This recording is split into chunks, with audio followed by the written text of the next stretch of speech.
Okay, so I'm going to start by looking at the provider orders and the patient's medical history to ensure that this is going to be a safe procedure for the patient. I'm next going to perform hand hygiene, gather my equipment, and ensure patient privacy. I'm next going to introduce myself to the patient and then do the 2 patient identifiers, first and last name and date of birth.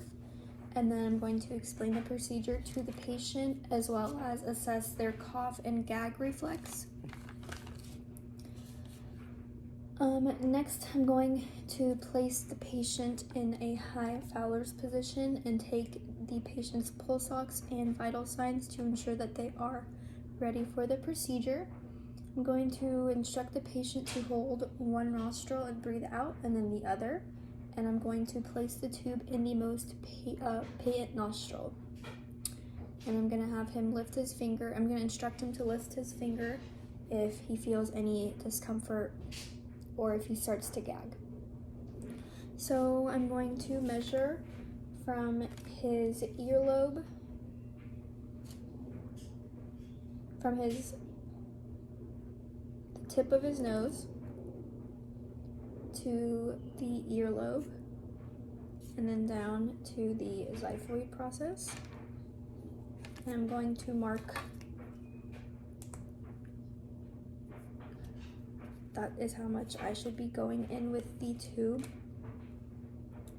So next I'm going to set up my syringe with water.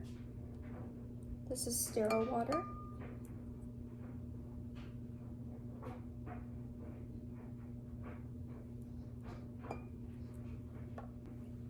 So once I have my sterile water ready, I'm going to be squeezing some water-soluble lubricant.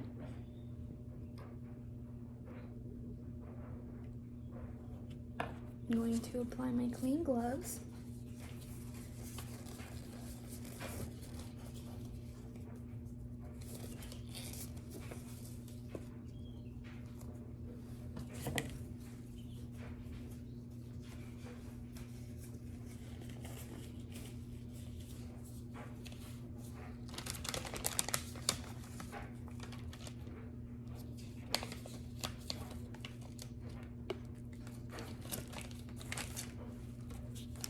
Marking that tube at my insertion mark.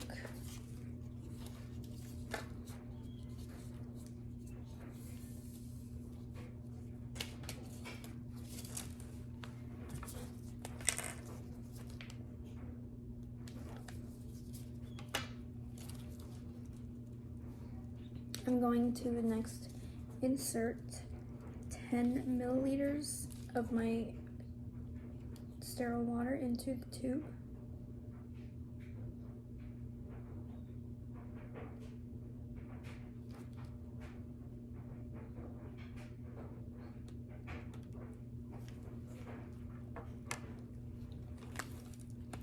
And then I'm going to apply the lubricant on the tube.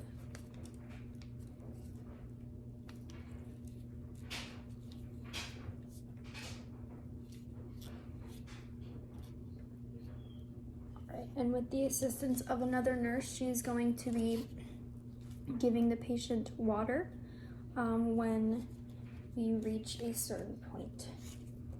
So I'm going to insert the tube into the nostril, aiming back and then down.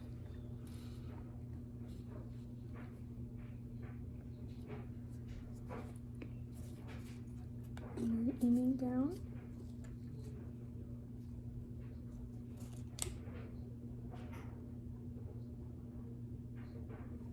Once the tube reaches the nasopharynx, I'm going to have the patient lean his head towards his chest and he's going to take sips of water.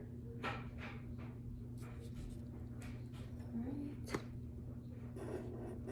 And then once I reach 30 centimeters, I'm going to listen for any air escaping the tube.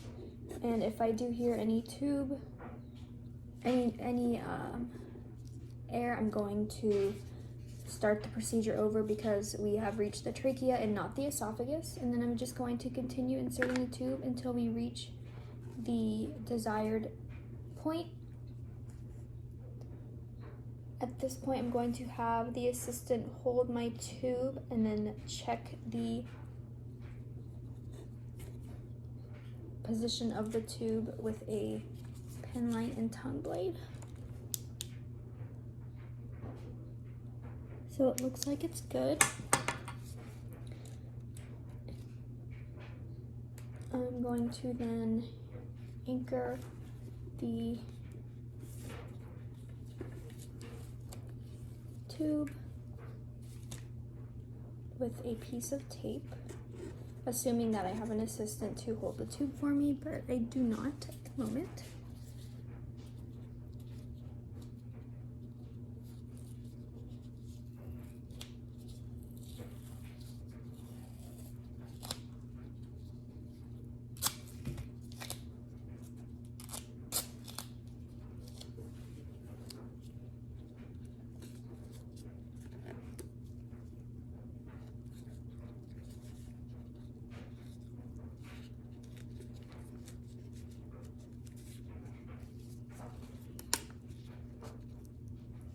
Next, I'm just going to verify the placement of the tube by aspirating stomach contents, and then I'm going to mark the exit site with ink.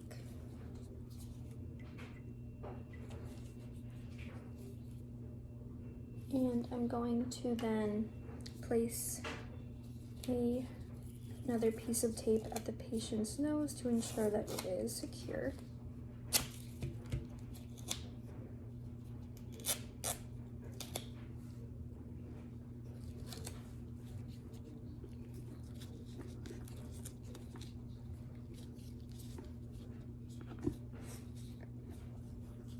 And this time we're going to wrap these strands of tape around the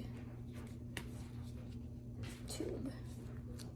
And this would look a lot neater if I had the thinner tape. So it would just be like this. And then the tape would come down here and it wouldn't be this thick. So then I'm going to remove my gloves, once again perform hand hygiene. And then I'm going to obtain a chest or abdominal x-ray to ensure that I have adequately placed the tube in the esophagus. And then once we have that completed, I'm going to perform oral hygiene on the patient, brushing their teeth, and then cleaning around the mouth area. And then I'm just going to document the insertion of the tube, the x-rays, as well as the patient's experience with the procedure if he felt any discomfort.